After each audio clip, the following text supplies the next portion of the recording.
السلام علیکم ورحمۃ اللہ وبرکاتہ۔ کیا حال ہے سب کا؟ الحمدللہ۔ آج ہم انشاءاللہ سیدہ ام رعلہ کے بارے میں پڑھیں گے۔ پیج ہے 471۔ نحمده ونصلی علی رسولہ الکریم، اما بعد فاعوذ باللہ من الشیطان الرجیم، بسم اللہ الرحمن الرحیم۔ رب اشرح لی صدری ویسر لی امری واحلل عقدۃ من لسانی یفقہوا قولی۔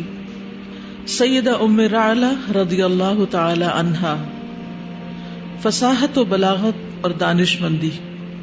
سیدہ ام رعلہ سرزمین عرب کی ایک ماہر شاعرہ تھیں، پوئٹس تھیں، شعر کہا کرتی تھیں۔ انہیں فصیح بیانی پر پورا عبور حاصل تھا۔ فصاحت و بلاغت میں وہ ممتاز مقام پر فائز تھیں۔ وہ بڑی ذہین اور فطین تھی۔ ان کے انداز بیان سے سننے والوں پر سحر طاری ہو جاتا، یعنی ایسے جیسے کسی نے جادو کر دیا ہو۔ جب وہ گفتگو کرتی تو ان کی باتیں کانوں سے ٹکرانے سے پہلے سننے والوں کے دلوں میں اتر جاتی۔ ان کے اشعار جذبات میں ہلچل مچا دیتے اور خیالات کو قید کر لیتے۔ سننے والا یہ سمجھتا کہ کوئی بلبل نغمہ سرا ہے، اور وہ سنتے ہی وارفتگی کے انداز میں پکار اٹھتا، ازراہ کرم کچھ اور۔ میرا خیال ہے کہ یہ احساسات کی نزاکت کا شاخسانہ ہے جس میں لوگ ایک دوسرے سے بڑھ چڑھ کر ہوتے ہیں۔ یہ بندوں پر اللہ تعالیٰ کا فضل و کرم ہوتا ہے۔ یعنی اصل بات یہ ہے کہ شعر و شاعری کرنا انسان کی اپنی کوشش سے نہیں ہوتا، یہ اللہ تعالیٰ کی طرف سے انسان کو صلاحیت ملتی ہے۔ اور پھر ان میں بھی، شاعروں میں بھی درجے ہوتے ہیں۔ کوئی عام درجے کے لوگ ہوتے ہیں، کوئی درمیانے قسم کے ہوتے ہیں، اور کوئی اعلیٰ درجے کے ہوتے ہیں۔ اللہ تعالیٰ اپنے بندوں میں سے جس کو چاہتا ہے ان خوبیوں سے نواز دیتا ہے۔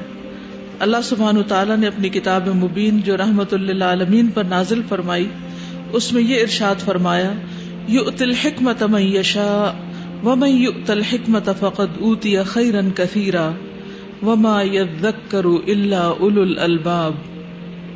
جس کو چاہتا ہے حکمت عطا کرتا ہے، اور جس کو حکمت ملی اسے حقیقت میں بڑی دولت مل گئی۔ ان باتوں سے صرف وہی لوگ سبق لیتے ہیں جو عقل مند ہوں۔ آپ نے عام طور پر دیکھا ہوگا کہ ایک ہی واقعہ ہوتا ہے، ایک ہی خبر ہوتی ہے، ایک انسیڈنٹ ہوتا ہے، لیکن ایک شخص اس سے کئی سبق نکال لیتا ہے اور ایک شخص اس کو پوری طرح سمجھ بھی نہیں پاتا۔ یعنی ایک ہی چیز کے اوپر دو لوگوں کی مختلف نگاہیں پڑتی ہیں اور مختلف طرح کے نتیجے نکال رہے ہوتے ہیں۔ کچھ لوگوں کی رائے درست ہوتی ہے، وہ صحیح بات کو سمجھتے ہیں، اس کی تہہ تک پہنچتے ہیں، اس سے واقعی سبق لیتے ہیں، اور کچھ لوگ سرسری طور پر اس کو دیکھتے ہیں اور پھر اس سے گزر جاتے ہیں۔ اب ایک کو اللہ نے ایک طرح کی صلاحیت دی اور دوسرے کو دوسری طرح کی، تو جس کو یہ صلاحیت ملی کہ وہ مختلف حالات، واقعات اور مختلف چیزوں سے بہترین سبق سیکھ سکے، وہ دراصل اللہ کی خاص رحمت میں ہوتا ہے۔ یہ بہت بڑی دولت ہے جو کسی کو ملے۔ جس طرح انسان کو مختلف چیزیں دوسروں سے زیادہ یا کم ملی ہوتی، کسی کو جسمانی قوت زیادہ ملی ہوتی، کسی کو ذہنی صلاحیت، اس کے پاس سوچنے سمجھنے کی صلاحیت زیادہ ہے، کسی کے پاس مال و دولت زیادہ ہے، کسی کے پاس بولنے کی قوت زیادہ ہے، کسی کے پاس لکھنے کی زیادہ ہے، کسی کو کسی اور طرح کی صلاحیت ملی ہے، اور ہر ایک کو کچھ نہ کچھ ملا ہے۔ تو اس میں بہترین چیز جو کسی کو ملی ہے وہ حکمت ہے، وزڈم ہے، سمجھ بوجھ ہے، بات کو صحیح رخ سے دیکھنے کی صلاحیت اور صحیح نتیجہ اخذ کرنے کی صلاحیت۔ تو یؤتی الحکمۃ من یشاء ومن یؤت الحکمۃ فقد اوتی خیرا کثیرا، کیونکہ جب ہم کسی چیز کو صحیح طور پر صحیح اینگل سے دیکھتے ہیں، صحیح نتیجہ نکالتے ہیں، صحیح مقام تک پہنچتے ہیں، تو اس سے خیر و بھلائی کے دروازے کھل جاتے ہیں۔ اور اگر انسان ہر چیز کو ایک منفی انداز سے دیکھتا ہے اور اس سے کوئی سبق نہیں لیتا، تو پھر وہی چیز انسان کے لیے بعض اوقات فائدے کی نہیں، نقصان کا باعث بن جاتی ہے۔ تو یہ ایک خاتون تھی اور عرب جاہلی معاشرے کی خاتون تھی، لیکن اللہ تعالیٰ نے ان کو بہت زبردست صلاحیتوں سے نوازا تھا۔ اور آج کے دور میں بھی بہت سی خواتین ایسی ہوتی ہیں کہ جن کو اللہ تعالیٰ مختلف صلاحیتوں سے نواز دیتا ہے جو بڑے بڑے لوگوں کے پاس نہیں ہوتی، اور یہ سب اللہ تعالیٰ کا ہی فضل و کرم ہوتا ہے۔ اب یہ جتنی بھی نعمتیں ہیں جو کسی کو بھی ملتی ہیں یا دوسروں سے زیادہ ملتی ہیں، یہ انسان کے لیے نعمت تو ہوتی ہے، لیکن ہر نعمت ایک آزمائش بھی ہوتی ہے۔ اللہ تعالیٰ انسان سے دیکھتا ہے کہ یہ اس نعمت کو پا کے کرتا کیا ہے، اس سے کتنا خود فائدہ اٹھاتا ہے اور دوسروں کو کتنا فائدہ پہنچاتا ہے. کیونکہ جو کچھ ہمیں ملا ہے وہ صرف اپنے ذاتی فائدے کے لیے نہیں ملا بلکہ وہ شیئر کرنے کے لیے بھی ہے. ارشاد باری تعالی ہے کُلًّا نُمِدُّ هَٰؤُلَاءِ وَهَٰؤُلَاءِ مِنْ عَطَاءِ رَبِّكَ وَمَا كَانَ عَطَاءُ رَبِّكَ مَحْظُورًا. ہم ہر ایک کو آپ کے رب کی عطا سے نوازتے ہیں، ان کو بھی اور ان کو بھی، اور تیرے رب کی عطا کسی سے روکی ہوئی نہیں ہے. ایک دفعہ سیدہ ام رعلہ اپنی قوم کے وفد کے ساتھ رسول اللہ صلی اللہ علیہ وسلم کی خدمت میں حاضر ہوئیں. انہوں نے رسول اللہ صلی اللہ علیہ وسلم کو آگے بڑھ کر السلام علیکم ورحمۃ اللہ وبرکاتہ کہا. رسول اللہ صلی اللہ علیہ وسلم نے ان کے سلام کا جواب دیا. پھر انہوں نے عرض کیا اے اللہ کے رسول، ہم پردہ دار خواتین اپنے خامدوں کی دلجوئی کرتی ہیں، اولاد کو جنم دیتی ہیں، لیکن لشکر میں ہمارا کوئی حصہ نہیں، یعنی ہم جنگ پہ نہیں جا سکتی، باہر نہیں نکل سکتی، جہاد نہیں کر سکتی. ہمیں کوئی ایسا عمل سکھلا دے جو ہمیں اللہ سبحانہ تعالیٰ کے قریب کر دے، کیونکہ اللہ کے راستے میں نکلنے کا ایک بہت بڑا اجر و ثواب ہے اور اللہ ہمیں اجر و ثواب سے نوازے. جب نبی کریم صلی اللہ علیہ وسلم نے سیدہ ام رعلہ کی عمدہ گفتگو سنی تو آپ ان کی فصاحت و بلاغت اور ماہرانہ انداز گفتگو سے متاثر ہوئے. یعنی نبی صلی اللہ علیہ وسلم بھی ان کی اس گفتگو، ان کے اس سوال سے بہت متاثر ہوئے، اور آپ نے جواب میں ارشاد فرمایا علیکن بذکر اللہ آناء اللیل واطراف النہار وغض البصر وخفض الصوت. تم رات کے اوقات اور دن کے اطراف میں ذکر الہی کو لازم پکڑو. یعنی مرد باہر جا کر جو بڑے بڑے کارنامے کر کے آتے ہیں تو تم گھر میں رہ کر اللہ تعالیٰ کے ذکر کی کثرت کے ذریعے وہ مقام حاصل کر سکتی. کتنا آسان کام ہمیں بتایا، ایک زبان ہی ہلانی ہوتی، لیکن اکثر ہم اس میں بھی بخل کر جاتے ہیں اور بھول جاتے ہیں اور غفلت کا شکار ہو جاتے ہیں. نگاہ نیچی رکھو، یعنی صرف مردوں کے لیے ہی غض بصر کا حکم نہیں بلکہ عورتوں کے لیے بھی ہے. اور آواز کو پست رکھو.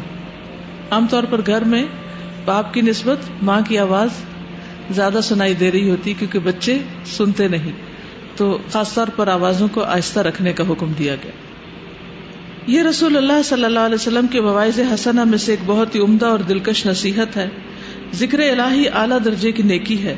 نیکی اول و آخر بہتر ہی بہتر ہے، تمام نوعیت کی خیر و برکت کا مرکز و محور ہے.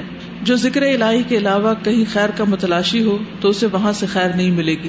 یعنی ذکر ایک ایسا عمل ہے کہ جو سارے عبادات کو خوبصورت بنا دیتا ہے.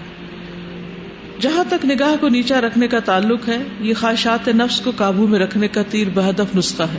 یعنی انسان بہت سے شر سے بچ جاتا ہے، اس سے گناہ دھلتے ہیں، ہلاکتوں سے انسان محفوظ رہتا ہے، اور حرام کے ارتکاب سے انسان کنارہ کش ہو جاتا ہے. کیونکہ ایک غلط نگاہ انسان کے دل میں، یعنی کہتے ہیں نگاہ ابلیس کا تیر ہے ایک طرح سے، جس سے انسان کے دل کو گھائل کر لیتا ہے. تو ایک غلط چیز کو دیکھی ہوئی نگاہ انسان کے دل میں بعض اوقات حسرتیں پیدا کر دیتی ہے، اور اس سے انسان کی عبادت کا لطف ختم ہو جاتا ہے، اور انسان نیکی کے راستے پہ چلتا چلتا شر کی طرف چلا جاتا ہے.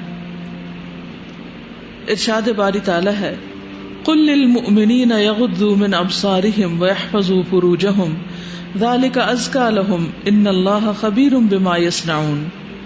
اور اس کے بعد وقل للمؤمنات بھی آتا ہے، عورتوں سے کہیے، اے نبی مردوں سے کہیے اپنی نظریں نیچی رکھیں اور اپنی شرمگاہوں کی حفاظت کریں، یہ ان کے لیے زیادہ پاکیزہ طریقہ ہے، اور جو کچھ وہ کرتے ہیں اللہ اس سے باخبر رہتا ہے.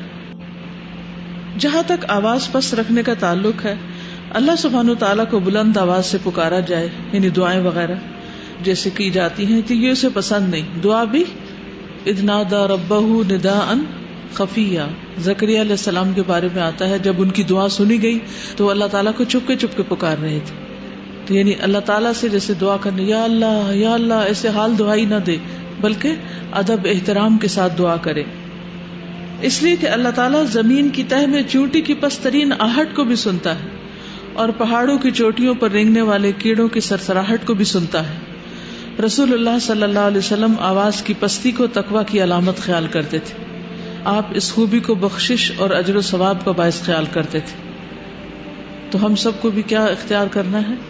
یعنی اتنے والیوم میں بولنا ہے جس سے دوسرے بات سن کر سمجھ جائیں.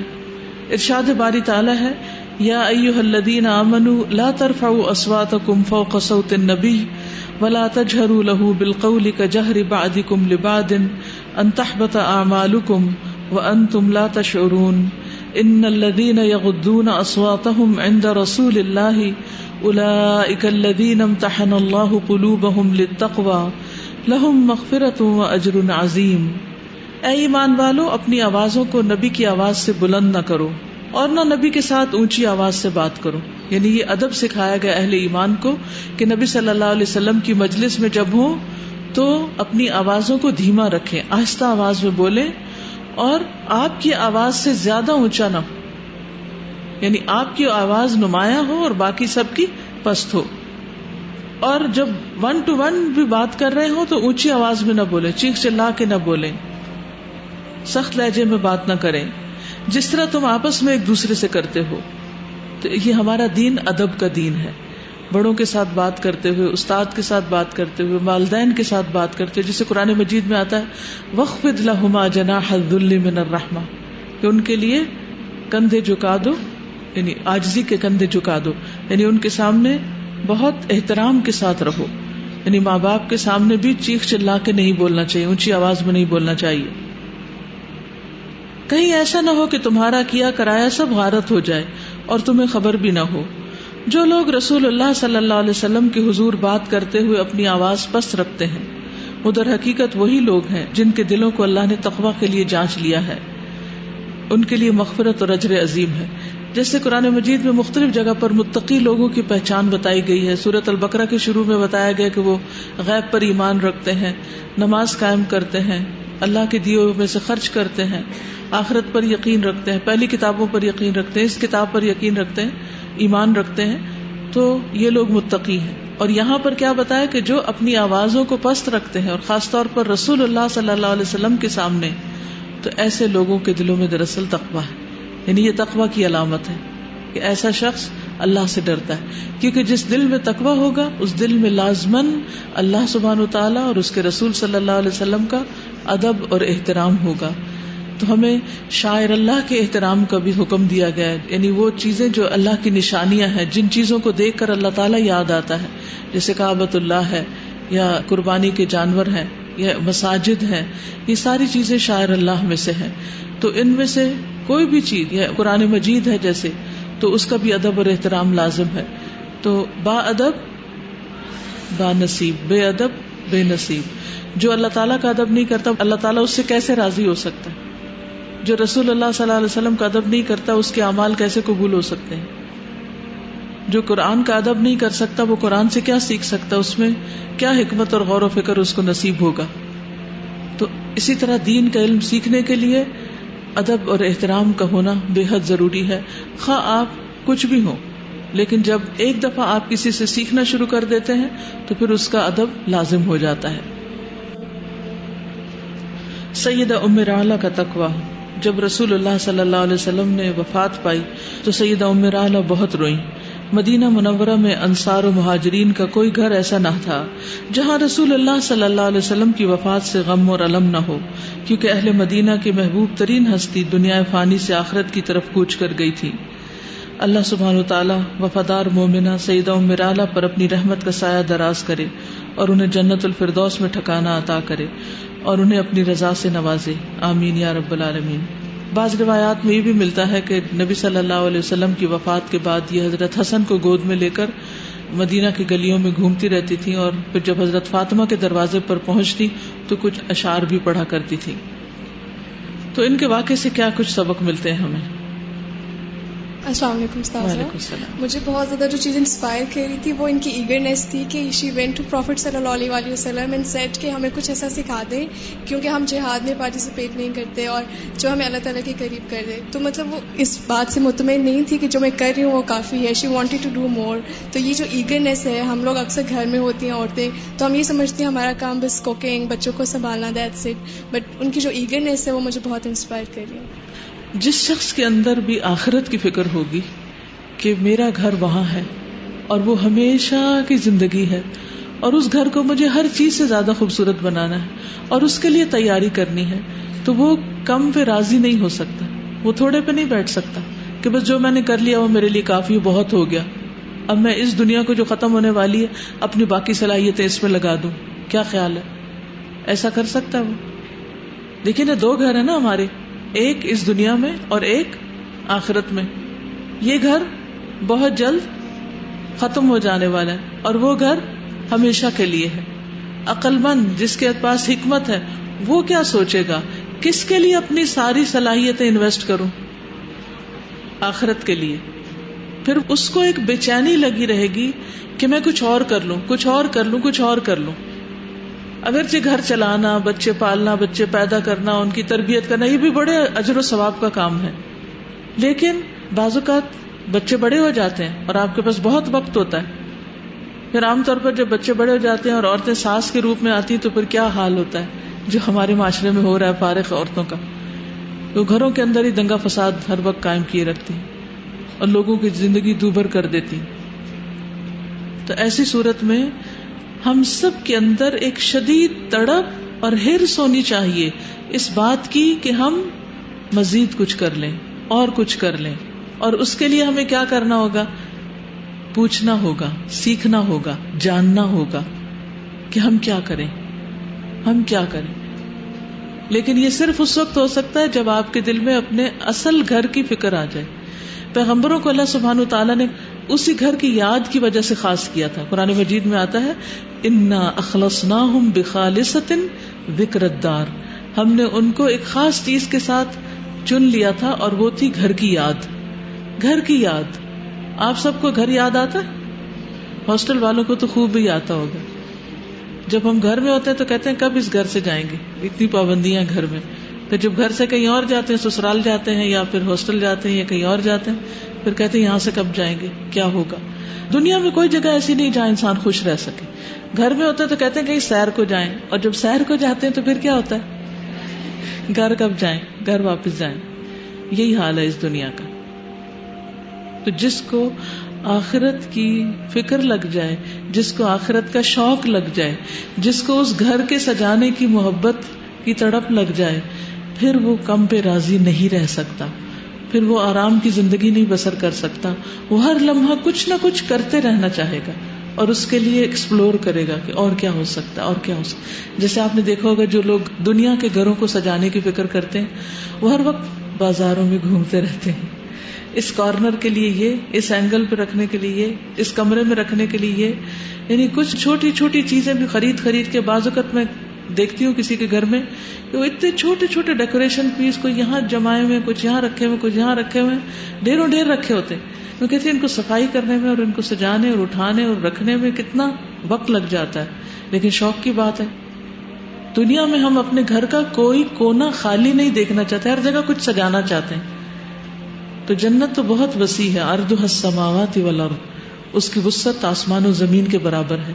اس کو سجانے کے لیے ہمیں چھوٹے چھوٹے عمل اور بڑے بڑے عمل کرتے رہنا ہے اور پتہ کرتے رہنا ہے اور کیا کریں اور کیا کریں.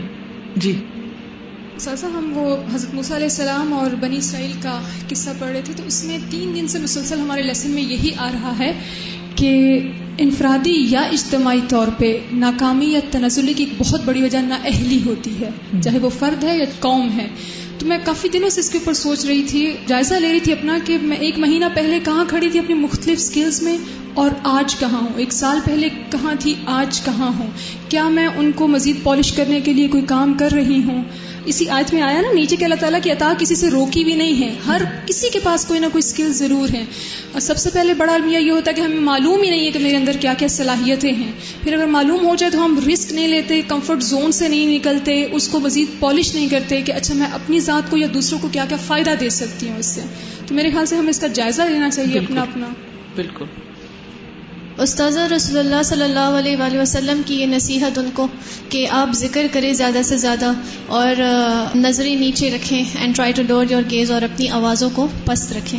میں سوچ رہی تھی کہ جو پہلا پوائنٹ ہے اس کا، اگر ہم ذکر کو پکڑ لیں تو اگر جو شخص کانشیسلی اٹھتے بیٹھتے چلتے پھرتے اللہ کا ذکر کرے، ہو ہی نہیں سکتا کہ وہ کسی غلط چیز کی طرف اپنی نظر اٹھائے. اور کس طرح سے اس ایک ہیبٹ کو ایکوائر کرنے سے آپ دوسری بہت بڑی غلطیوں سے، اور جس کو اللہ کا خوف ہو اور اللہ کا ذکر ذکر کرے دن رات، وہ کیسے آواز اونچی کر سکتا ہے؟ اور وہ ہیوملٹی انسان کے اندر خود ہی آ جاتی ہے جب انسان دن رات اللہ کی بڑائی بیان کرے. اور اللہ کی بڑائی بیان کرنا فرشتوں کی صفت ہے. اس دنیا، چاند، ستارے، ہر ایک چیز کی یہی everyone's everything on this universe is praising Allah day in day out. تو پھر ہم کیسے رات گزر جاتی ہے، دن گزر جاتے ہیں، وی گو ٹو آور بیڈز، اور ہم نے کبھی 100 مرتبہ بھی ایک ذکر نہیں کمپلیٹ کیا ہوا ہوتا. تو ہم سب کو اپنے روٹین بنانی چاہیے اور اپنے آپ کو پابند کرنا چاہیے کہ کچھ اذکار لازمی طور پر ہم ضرور کریں، یعنی اس کے لیے ضرور وقت نکالیں. جی Assalamu alaikum. We also learned that she was a poet. She was very good at poetry. So it just made me remember that today we just finished Surah Shura. And a lot of the lessons that we got in them were based on how the Arabs were so good in poetry, but there were some poets that would write against Islam, against the deen, and there were some poets that would defend Islam through their poetry. So we just learned about how even poetry is like a tool that you can use however you wish. So just like that, we're all gifted with certain things. Allah blesses everybody with different things. So whatever our skills are, we just learn that we should use them in the way of Allah. بالکل. تو ہم سب کو اپنے اپنے skills کو پہچان کر انہیں اللہ کے راستے میں لگانا ہے. اللہ کے راستے میں لگانے کا فائدہ کیا ہوگا کہ اللہ سے اس کا اجر ملے گا، اللہ سے اس کی طرف سے ریوارڈ آئے گا اور وہ ہمارا اپنا ہی فائدہ ہوگا. جب ہم اللہ کے راستے یا اللہ کی خاطر کوئی کام کرنے کی بات کرتے ہیں تو ہم سمجھتے ہیں شاید ہم کسی پر احسان کر رہے ہیں، حالانکہ وہ ہمارا احسان خود اپنی ذات پر ہوتا ہے. چلیے آگے چلتے ہیں. سیدہ ام اسحاق رضی اللہ عنہا. سیدہ ام اسحاق اور ان کے بھائی کا اسلام قبول کرنا. سیدہ ام اسحاق غنبیہ اپنے بھائی کے ساتھ مکہ معظمہ میں رہائش پذیر تھی. ایک اچھے خاندان سے تعلق رکھتی تھی. جب آفتاب اسلام طلوع ہوا اور اس کی کرنیں دار ارقم بن ابی ارقم تک پہنچی اور آفتاب اسلام کی کرنیں دروازوں کی درزوں کے راستے گھروں کے اندر داخل ہوئیں تو مکہ کے بیشتر باشندوں کے دلوں میں وہ جلوہ افروز ہو گئیں.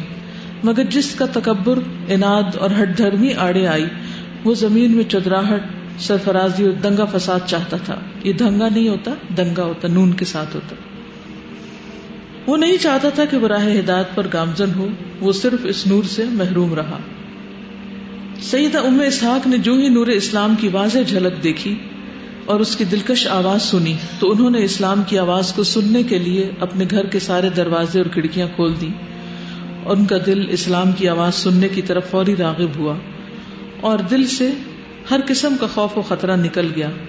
انہوں نے اپنے رب سے ثابت قدمی کی التجا کی کہ اسے زندگی بھر اسلام کے ساتھ وابستہ رہنے کی توفیق عطا فرمائے. سیدہ ام اسحاق کے بھائی نے اپنی بہن کا دین کے حوالے سے بھرپور ساتھ دیا. وہ اپنی ہمشیرہ کا بہترین معاون ثابت ہوا. سیدہ ام اسحاق کو یہ چیز بہت بری لگی کہ اس کا خامد اسلام کے مخالفین کے ساتھ کھڑا ہے. وہ مشرکین کے نرغے میں شرک کی دلدل میں پھنسا ہوا ہے. وہ اپنی بیوی سیدہ ام اسحاق اور اس کے بھائی کو مسلسل دھمکیاں دینے لگا جو ان دونوں کی مدد کرتا اور ان کو برے انجام سے ڈرانے لگا.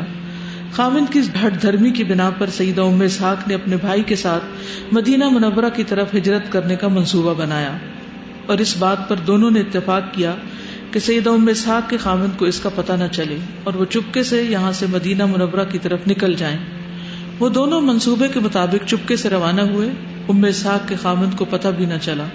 جب انہوں نے کچھ راستہ طے کر لیا تو سیدہ ام اسحاق کے بھائی نے ہمشیرہ کی طرف دیکھتے ہوئے کہا، اے ام اسحاق، تم یہاں میرا انتظار کرنا، میں مکہ میں اپنا مال بھول آیا ہوں، وہ مال لے کر جلد ہی آپ کے پاس دوبارہ پہنچ جاؤں گا. ام اسحاق کے دل میں اپنے فاسق اور ظالم خامند کی طرف سے کھٹکا محسوس ہوا، لیکن انہوں نے اپنے دل کو تسلی دی کہ کوئی بات نہیں، جلد ہی میرا بھائی میرے پاس پہنچ جائے گا. سیدہ ام اسحاق کو وہاں ٹھہرے ہوئے خاصا وقت گزر گیا. اس نے سوچا اتنی دیر میں بھائی کو پہنچ جانا چاہیے تھا، اللہ خیر کرے. وہ انہی سوچوں میں حیران و پریشان تھی کہ وہاں سے ایک مسافر کا گزر ہوا. اس نے قریب آ کر پوچھا، اے ام اسحاق، یہاں کس کا انتظار کر رہی؟ انہوں نے بتایا کہ میں اپنے بھائی کا انتظار کر رہی ہوں. وہ مجھے یہاں بٹھا کر اپنا مال لینے کے لیے واپس مکہ گیا تھا، لیکن ابھی تک نہیں آیا، بس اس کے آنے کا انتظار کر رہی ہوں. اس مسافر نے کہا، اے ام اسحاق، تیرا بھائی کبھی واپس نہیں آئے گا، تیرے خاوند نے اسے قتل کر دیا. ان کے اسلام قبول کرنے کے بارے میں مزید بھی کچھ باتیں ملتی ہیں. کہتے ہیں کہ ابتداء میں ان کے قبول اسلام کا کسی کو پتہ نہیں چلا، یعنی خاموشی کے ساتھ انہوں نے اسلام کو چھپا کر رکھا. ایک روز اپنے کمرے میں لیٹی ہوئی تھی اور آہستہ آہستہ کچھ پڑھ رہی تھی. ان کے پڑھنے کی آواز والد کے کانوں سے ٹکرائی.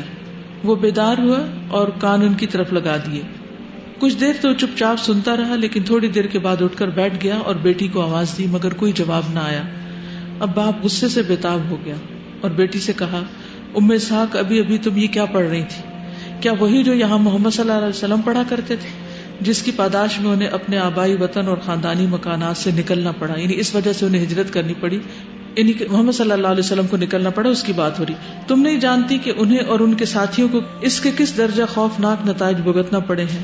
انہیں اپنی جائیدادوں سے دستکش ہونا پڑا، اپنے اقربا سے جدائی اختیار کرنی پڑی، دوسری جگہ جا کر پناہ لینی پڑی. تم اس کی تابعداری کر کے مجھے بدنام کرنا چاہتی ہو. جیسے عام طور پر ہوتا ہے کہ جب بچے دین کی طرف آتے ہیں تو والدین کو بعض اوقات اچھا نہیں لگتا، تو وہ ان کو دین کی طرف آنے کے نقصانات سے ڈراتے ہیں کہ تم دنیا میں اکیلے رہ جاؤ گے، مولوی بن جاؤ گے، پھر کوئی نہیں تمہیں پوچھے گا. لڑکیوں کو کس سے ڈراتے ہیں؟ تمہاری شادی نہیں ہوگی. میں ہمیشہ کہتی ہوں کہ جو لڑکیاں دین کی طرف نہیں ہیں، کیا ان سب کی شادی ہو گئی ہے؟ اگر دین ہی شادی میں رکاوٹ ہے تو پھر ان سب کی تو ہو ہی جانی چاہیے تھی. تو انہوں نے کہا کہ اگر تم اس سے باز نہ آئی اور محمد صلی اللہ علیہ وسلم کی اطاعت سے کنارہ کشی اختیار نہ کی تو میری برادری اور اہل شہر مجھے رسوا کر دیں گے. بعض اوقات بے عزتی کا بھی، انا کا مسئلہ بھی ہوتا ہے. باپ نے سلسلہ کلام جاری رکھا مگر بیٹی بالکل خاموش رہی. باپ نے یہ سمجھ کر کہ بیٹی نافرمانی کی مرتکب ہو رہی اور میری بات کو نظر انداز کری، مزید خفگی کا اظہار کیا اور کہا، یاد رکھو میں برادری میں ذلیل نہیں ہو سکتا. میں باہمیت اور باغیرت آدمی ہوں اور لوگوں میں مجھے عزت کی نظر سے دیکھا جاتا ہے. آج تک کسی معاملے میں کسی کو مجھ سے شکایت کا موقع نہیں ملا. میں نے جن اصولوں کو اپنایا ہے انہیں کبھی ترک نہیں کیا. میری زندگی آئینے کی طرح صاف ہے اور اس سلسلے میں مجھے خاص مقام حاصل ہے. آج تم میری عزت خاک میں ملا رہی ہو اور شہرت کو داغدار کرنے کے درپے ہو. اب دیکھیے کہ ایک باپ کے منہ سے جب بیٹی ایسی باتیں سنے تو بیٹی کا دل کیسے ہو جاتا ہے، کیسے ہو جاتا ہے. کبھی آپ کو والد اپنی نیک نامی کا واسطہ دے رہے ہوں اور اپنی عزت کا اور خاندانی وقار کا اور ان سب چیزوں کا، تو آپ کہیں گے کہ میں سب کچھ چھوڑ دیتی ہوں اور باپ کی بات مان لیتی ہوں. یعنی ایموشنل بلیک میلنگ ہوتی ہے نا. لیکن آپ سوچئے کہ ان کے دل میں ایمان اس طرح جم گیا تھا کہ انہوں نے ان سب ایموشنل بلیک میلنگ کو کوئی اہمیت نہیں دی. تو اس نے کہا کہ بہتر یہ ہے کہ اس نئے دین کو، جس کا ہمارے آباء و اجداد کے دین اور طرز عمل سے کوئی تعلق نہیں، اس کو چھوڑ دو، ورنہ میں تمہیں سنگین سزا دوں گا، ایسی اذیتیں پہنچاؤں گا جن کا تم تصور بھی نہیں کر سکتی. میں جس چیز کو صحیح سمجھتا ہوں اس پر عمل کرنے کے بارے میں بہت سخت ہوں، اور جسے اپنے نقطہ نظر سے غلط سمجھتا ہوں اسے حقارت سے ٹھکرا دیتا ہوں. اس ضمن میں کسی کی پسند ہو یا ناپسند میرے نزدیک کوئی اہمیت نہیں رکھتی. اپنے آباء و اجداد کے دین کی روشنی میں میرے کچھ اصول ہیں جو میں نے اختیار کر رکھے ہیں. اگر اس راہ میں کوئی رکاوٹ حائل ہوگی تو میں اسے دور کروں گا. باپ کے ان آخری فکروں نے بیٹی کو چونکا دیا. وہ باپ کی تقریر کا جواب دینے پر مجبور ہو گئی. اسلام کی دولت سے بہرہ ور بیٹی نے سراپا نیاز ہو کر کہا، آپ میرے لیے واجب التکریم ہیں. اب دیکھیے یہاں آپ سب کے سیکھنے کے لیے بہت بڑی چیز ہے کہ جب کوئی بڑا، ابھی پیچھے ہم نے کیا پڑھا، بڑوں کی رسپیکٹ ضروری ہے، لیکن رسپیکٹ کا مطلب کیا ہے کہ آواز اونچی نہیں کرنا، بدتمیزی سے بات نہیں کرنا، لیکن حق بات بیان کرنا. تو اب آپ دیکھیے کہ جب کوئی آپ سے کہے کہ تم بہت بدتمیز ہو گئی ہو اور ہمارے طریقے چھوڑ دیے ہیں اور مثلاً وہابی ہو گئی ہو یا کوئی اور اس طرح کے الزامات جو عام طور پر دیے جاتے ہیں جب انسان قرآن و سنت کو فالو کرنے لگتا ہے، تو ایسی صورت میں جواباً کوئی بھی بدتمیزی نہیں کرنی، کوئی بد اخلاقی نہیں برتنی، کوئی شاؤٹنگ اور لاؤڈ ٹاکنگ نہیں ہوگی، بلکہ ام اسحاق کا یہ طرز عمل اختیار کیا جائے گا کہ آپ میرے والد ہیں اور آپ کی عزت مجھ پہ لازم ہے، اور اس لیے کہ میرے مذہب کا یہ حکم ہے، مجھے دین نے یہی سکھایا ہے کہ میں آپ کی عزت کروں. تو اس سے دین کی وقت دوسروں کی نگاہ میں بڑھے گی نا. اس وقت ہم دین کو بلند کر رہے ہیں کہ جب ہم یہ کہتے ہیں کہ دین نے مجھے یہ سکھایا ہے کہ میں اپنے والدین کی عزت کروں. کیونکہ دیکھیے والدین بچوں کو ہمیشہ چاہتے ہیں چاہے وہ غلط بھی کر رہے ہیں، پھر بھی ان کے دل میں اپنے بچوں کی محبت ہوتی ہے. تو آپ کبھی یہ نہ سوچے کہ والدین اب ہم سے نفرت کرنے لگے ہیں اور ہمیں بس چھوڑ دیا ہے اور ہماری اب کوئی بکت نہیں رہے گی. نہیں، بکت باقی رہے گی کیونکہ آپ ان کے بچے ہیں. صرف یہ کہ وہ یہ دیکھ رہے ہیں کہ جو آپ سیکھ رہے ہیں اس پر عمل کیا کر رہے ہیں اور آپ کس قسم کا دین سیکھ رہے ہیں. آپ فنیٹک بن رہے ہیں، آپ بدتمیز بن رہے ہیں، آپ دوسروں کے لیے مصیبت کا باعث بن رہے ہیں یا دوسروں کے لیے راحت اور آرام کا باعث ہے. اگر دین پڑھنے کے بعد ہم اپنے ماں باپ سے اچھے انداز میں بات کرنا شروع کر دیں، ان کے بلانے پہ جلدی جواب دیں، ان کی خدمت کے لیے حاضر ہو جائیں، ان کے دکھ درد میں شریک ہوں، تو کیا وہ ہمارے دین کو برا بھلا کہیں گے؟ کیا خیال ہے؟ سب کو آواز سنائی دی؟ پھر سر ہی ہلا دیا کریں، ہاں یا نہ کر دیا کریں. یعنی اگر سب بچیاں دین پڑھ کر ماں باپ کی اطاعت گزار ہو جائیں، ان کے ساتھ اچھا سلوک کریں، تو ماں باپ آپ کو کیا روکیں گے؟ پھر بھی دین پڑھنے سے کبھی نہیں روکیں گے. یس، شکر ہے جواب دی. تو کہتے ہیں کہ اس لیے میرے دین کا یہ حکم ہے کہ ماں باپ کی ہر حال میں عزت کی جائے اور کسی صورت میں ان کے احترام کے تقاضوں کو نظر انداز نہ کیا جائے. یہ عزت و احترام ہی کے تقاضے تھے جو مجھے مجبور کرتے تھے کہ میں زبان کو حرکت نہ دوں اور خاموشی سے آپ کی بات سنتی رہوں. اب بھی آپ کی عزت کرتی ہوں اور کرتی رہوں گی، لیکن اس کے ساتھ ساتھ یہ بھی ضروری سمجھتی ہوں کہ صحیح آواز آپ کے کانوں تک پہنچا دوں، کیونکہ جس دین کو ہم اپنے لیے پسند کرتے ہیں اسے سب سے پہلے تو ہمیں اپنے ماں باپ کے لیے پسند کرنا چاہیے کہ وہ سیدھے راستے پر آ جائیں، تاکہ اتمام حجت ہو جائے اور میں اپنے فرائض کی ادائیگی میں کوتاہی کی مرتکب نہ ہوں. کیونکہ بعض اوقات ہم سب لوگوں کو دین کے بارے میں بتا رہے ہوتے ہیں، لیکن اپنے ہی گھر میں ہم بالکل الوف ہو کے رہتے ہیں اور کچھ شیئر نہیں کرتے. جیسے بچپن سے ہو سکتا ہے آپ کی عادت ہو اسکول سے آتے ہی اسکول کی کہانیاں اور سٹوریز سنانے لگتے ہیں، اسی طرح کھانے کی میز پہ. مجھے اچھی طرح یاد ہے کہ دوپہر کے کھانے میں اکثر یہ ہوتا تھا کہ وہ سب جو باہر سے یعنی بچے پڑھ لکھ کے آتے، وہ آتے ہی کچھ نہ کچھ اپنی کہانی سنانے لگتے. آج اسکول میں یہ ہوا، فلاں بچی نے یہ کیا، وہ اس کو چوٹ لگ گئی، اسے زخمی ہو گیا، اس کی امی نہیں آئی لینے کے لیے، اس کو یہ ہو گیا. یعنی چھوٹی چھوٹی باتیں شیئر کرتے ہیں. تو اسی طرح ہمیں اب بھی کیا کرنا چاہیے کہ جا کر دوپہر کے کھانے میں یا دوپہر کا اگر وہ کھا چکتے ہیں آپ کے جانے سے پہلے، تو پھر رات کے کھانے میں کچھ نہ کچھ ان کے ساتھ اچھی باتیں شیئر کریں کہ آپ کیا سیکھ رہے ہیں. پھر وہ کہتی ہیں کہ اے قابل احترام والد، بات یہ ہے کہ میں اسلام قبول کر چکی ہوں اور میں نے دین محمد صلی اللہ علیہ وسلم کی حقانیت کا اقرار کر لیا ہے. میں اس نتیجے پر پہنچی ہوں کہ آباء و اجداد کا دین اور ان کے رسوم و عوائد کو حیثیت نہیں رکھتے. اصل شے صداقت ہے. اگر صداقت ہمارے بڑوں کے مذہب میں نہیں پائی جاتی تو اسے ایک لمحے کے لیے بھی قبول نہیں کرنا چاہیے.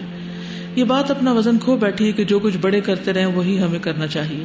عین ممکن ہے ہمارے بڑے غلط راہوں پر چلتے رہے ہوں، ہمیں ان کی اتباع کر کے اپنے آپ کو غلط راہوں پر نہیں ڈالے رکھنا. حق کی تلاش اصل مسئلہ ہے. اگر ہم حق کی تلاش میں کامیاب ہو جاتے ہیں اور کسی شخص کی باتیں ہمارے ضمیر اور دل کو مطمئن کرتی ہیں تو انہیں قبول کرنے میں ہمیں تعامل نہیں کرنا چاہیے. اور یہی اصول آپ سب کو اختیار کر لینا چاہیے. یہ نہیں دیکھنا چاہیے کہ لوگ کیا کر رہے ہیں، معاشرہ کیا کر رہا ہے، ماں باپ کیا کر رہے ہیں، بڑے بہن بھائی کیا کر رہے ہیں. نہیں، آپ پر آپ کی اپنی ذمہ داری ہے. آپ کو اللہ نے عقل دی ہے، خود اپنے لیے اپنی راہیں متعین کیجیے اور صحیح چیز کو، حق اور سچائی کو اختیار کیجیے. شروع میں سچی بات کے اعلان میں واقعی کچھ اجنبیت محسوس ہوتی ہے. یعنی بہت مشکل ہوتا ہے سب سے ہٹ کے کوئی بات کرنا. یعنی سب لوگ ایک راگ الاپ رہے ہیں اور آپ ایک اور نئی بات کرنا شروع کر دیں تو لوگ سنتے نہیں ہیں. اور ہمارے کان چونکہ اس سے آشنا نہیں ہوتے لہٰذا اس میں کچھ وحشت کا گمان ہونے لگتا ہے. مگر غور سے دیکھا جائے اور آباء و اجداد کے تصورات سے بالا ہو کر اصل معاملے کی تہہ تک پہنچنے کی کوشش کی جائے تو ساری رکاوٹیں دور ہو جاتی ہیں. اے میرے معزز باپ، میں نے جو دین قبول کیا اور اپنے لیے منتخب کیا، اس کی تعلیمات براہ راست دل کے دروازوں پہ دستک دیتی ہیں. اس کا حکم یہ ہے کہ چوری نہ کرو، کسی کو تنگ نہ کرو، دنیا میں خون ریزی نہ کرو اور فساد نہ پھیلاؤ، لوٹ کھسوٹ کا بازار گرم نہ کرو، غصب کی عادتیں ترک کر دو، ہمسائے کے حقوق پورے کرو، انہیں تکلیف نہ پہنچاؤ، بڑوں کی عزت کرو، چھوٹوں پہ رحم کرو، ان کے ساتھ شفقت اور مہربانی کا سلوک کرو، ظلم و ستم سے باز آ جاؤ، حلال و حرام کے درمیان امتیاز کرو، عزیزوں اور رشتہ داروں کے ساتھ صلہ رحمی کرو، سچ بولو، جھوٹ کو چھوڑ دو. یہ دین کی جو موٹی موٹی تعلیمات تھی نبی صلی اللہ علیہ وسلم جو سکھا رہے تھے وہ ساری انہیں یاد تھی اور انہوں نے اپنے باپ کو بتا دی. کیا آپ سے کوئی پوچھے کہ آپ کیا سیکھتے ہیں تو کچھ یاد آئے گا؟ ہماری بھی ٹپس پہ ہونا چاہیے کہ ہم کیا سیکھتے ہیں، قرآن کیا کیا سکھاتا ہے، ہمیں کون سی ایسی باتیں ہیں جو پتہ چل رہی ہیں جو اس سے پہلے ہمیں نہیں معلوم تھی. باپ جو چند لمحے پہلے شخص غضبناک تھا، بیٹی کو اسلام قبول کرنے کی وجہ سے ڈانٹ رہا تھا، اب حیرانی کے عالم میں بیٹھا بیٹی کی باتیں سن رہا تھا اور کسی بات کو جھٹلا نہیں پا رہا تھا. کیونکہ اسلام کی جتنی بھی تعلیمات ہیں اس میں سے کس کو کہیں گے کہ یہ نہ کرو؟ کون کہتا ہے کہ جھوٹ بولو؟ کون کہتا ہے کہ لوٹ مار کرو؟ کوئی بھی نہیں کہتا. جب بیٹی بات ختم کر چکی تو باپ نے حیرت سے پوچھا، اسلام کے بارے میں جو کچھ تم کہہ رہی ہو وہ سچ ہے؟ بیٹی نے جواب دیا، کیوں نہیں، اسلام کی یہی تعلیم ہے اور وہ اپنے پیروکاروں کو یہی سکھاتا ہے. باپ اسی وقت ایمان لے آیا. تو بیٹی کی ثابت قدمی سے باپ بھی ایمان لایا، اور پھر اس کے بعد یہ کہ بھائی بھی ایمان لے آیا، اور بھائی بہن کو لے کے ہجرت کر رہا تھا کہ اچانک اسے اپنا کچھ سامان یاد آیا، اور جب واپس آیا تو قتل کر دیا گیا۔ بہرحال کہتے ہیں کہ یہ سن کر ام اسحاق کو سخت افسوس ہوا، وہاں سے چلی اور نہایت تکلیف کے ساتھ مدینہ پہنچی۔ مسجد نبوی میں گئی تو رسول اللہ صلی اللہ علیہ وسلم وضو کر رہے تھے، روتے ہوئے آپ کو بھائی کے قتل کی اطلاع دی۔ آپ نے سن کر پانی کا چلو بھرا اور ان کے چہرے پر چھڑک دیا۔ ام حکیم بیان کرتی ہیں اس واقعے کے بعد ام اسحاق کو ایسی تسکین حاصل ہوئی کہ ان پر کوئی بڑی سے بڑی مصیبت بھی پڑتی تو وہ روتی نہیں تھی، اللہ نے ان کو صبر دے دیا۔ آپ بھی آزمائیں، جب کوئی آپ کو ستائے، پریشان کرے، آپ کو رونا آ رہا ہو تو آپ رو لیں، لیکن واش روم میں جا کر خوب چہرے پہ پانی ڈالیں، آنسو اور پانی کٹھے ساتھ اتریں گے تو سارا غم دھل جائے گا۔ ایک بہت اچھی تدبیر ہے، بجائے اس کے کہ لوگوں کے پاس جا کر روئیں، اکیلے میں روئیں اور پانی سے مدد لیں، کیونکہ پانی کا علاج ہے۔ سیدہ ام اسحاق رسول اللہ صلی اللہ علیہ وسلم کی زیارت کے لیے اکثر اور بیشتر آپ کی خدمت میں حاضری دیا کرتی تھی۔ رسول اللہ صلی اللہ علیہ وسلم بھی ان کی عزت و تکریم کیا کرتے تھے، اور ان مواقع پر رسول اللہ صلی اللہ علیہ وسلم ان کے ساتھ حسن سلوک اور شفقت کے ساتھ پیش آتے۔ سیدہ ام اسحاق کی روایت بیان کرتی کہ میں رسول اللہ صلی اللہ علیہ وسلم کے پاس تھی، آپ کی خدمت میں سرید سے بھرا ہوا پیالہ لایا گیا، میں نے سرید کھایا، جبکہ آپ کے ساتھ ذوالیدین بھی تھے۔ رسول اللہ صلی اللہ علیہ وسلم نے مجھے ہڈی پکڑائی اور فرمایا اس سے گوشت کھاؤ۔ میں نے اپنا ہاتھ روک لیا، نہ اسے آگے بڑھاتی ہوں نہ پیچھے ہٹاتی ہوں۔ میری یہ کیفیت دیکھ کر آپ نے فرمایا اے ام اسحاق تجھے کیا ہو گیا؟ میں نے کہا اللہ کے رسول میں نے روزہ رکھا ہوتا، میں نے بھول کر سرید کھا لیا۔ ذوالیدین بولے اب پیٹ بھر کر یاد آیا کہ روزہ تھا۔ رسول اللہ صلی اللہ علیہ وسلم فرمایا اپنا روزہ پورا کرو، بھول کر کھانے پینے سے روزہ نہیں ٹوٹتا، یہ اللہ نے تجھے رزق عطا کیا۔ کہا جاتا ہے کہ واقعہ ضعیف ہے، لیکن بہرحال مسئلہ یہی ہے کہ اگر کوئی شخص بھول کے کچھ کھا لے تو اس کا روزہ نہیں جاتا۔ اللہ سبحانہ وتعالیٰ سیدہ ام اسحاق پر اپنی رحمت کی برکھا برسائے۔ انہوں نے رسول اللہ صلی اللہ علیہ وسلم کی اس حدیث سے امت کو باخبر کیا جس میں رسول اللہ صلی اللہ علیہ وسلم نے فرمایا کہ بھول کر کھانے پینے سے روزہ نہیں ٹوٹتا، اس کا کوئی کفارہ ہے نہ قضا، قضا بھی نہیں ہوتی ایسے روزے کی۔ حکم یہی ہے، بہرحال واقعہ ضعیف ہے لیکن حکم درست ہے۔ تو کیا سیکھا آپ نے؟ ایک لفظ میں کوئی بتائے گا؟ ایک لفظ، شاباش، ثابت قدمی، استقامت، گڈ۔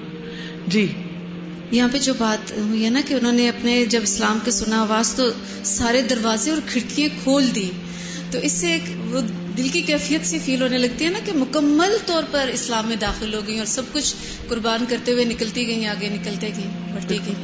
یعنی اسلام کی بات، اللہ کی بات، اس میں ریلکٹنٹ نہیں ہمیں ہونا چاہیے۔ اللہ کی بات ہے، سچی بات ہے، دلیل سے ثابت ہے، سامنے لکھی ہوئی ہے، مجھے ایسا ہی کرنا ہے، مجھے کچھ اور نہیں کرنا۔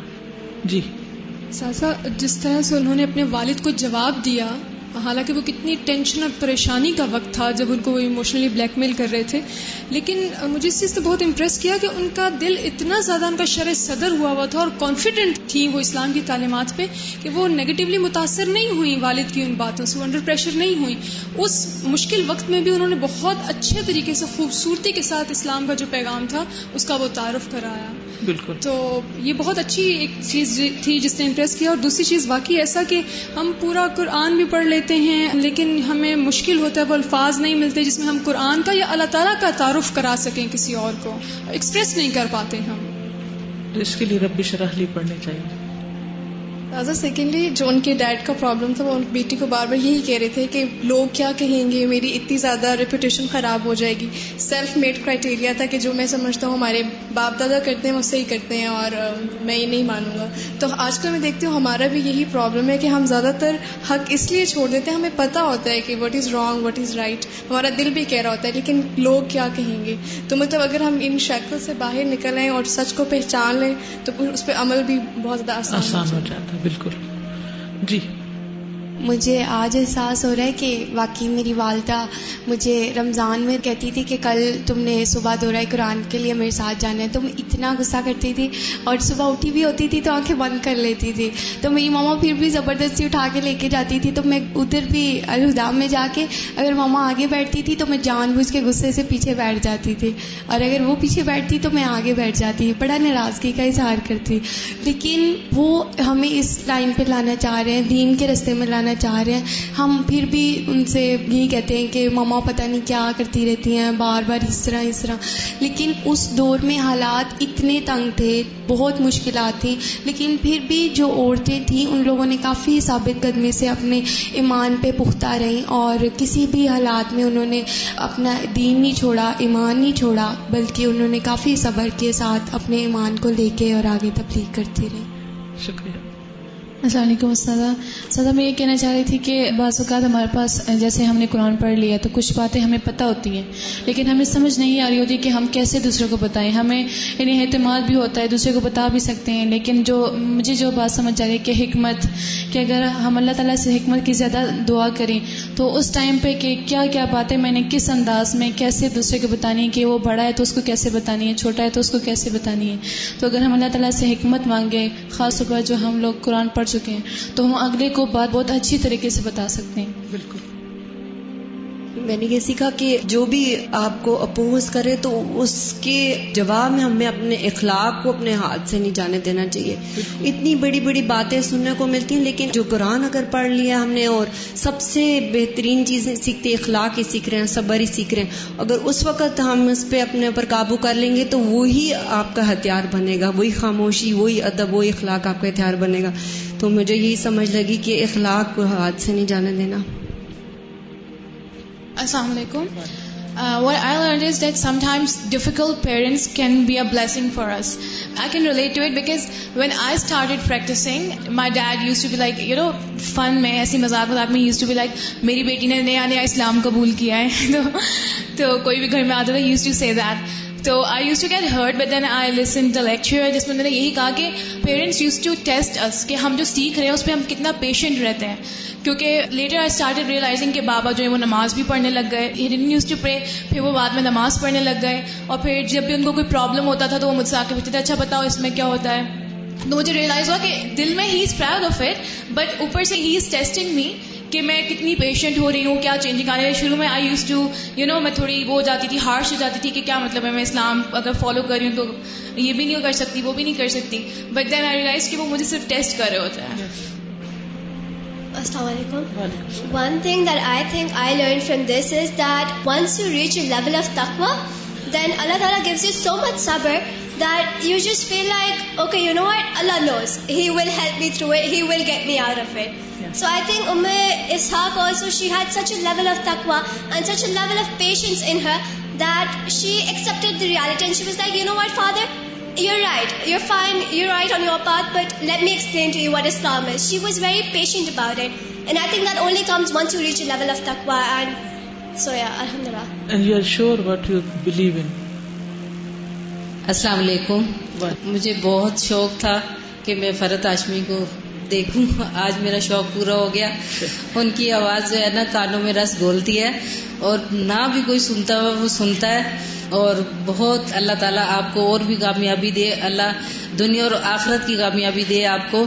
کوئی غلطی بھی ہو جائے تو اللہ تعالیٰ آپ کو معاف کرے, اور بہت اسلام کا کام کر رہی ہیں. اللہ تعالیٰ آپ کے درجات بلند کرے, آپ سب کے بھی جمیعاً انشاءاللہ.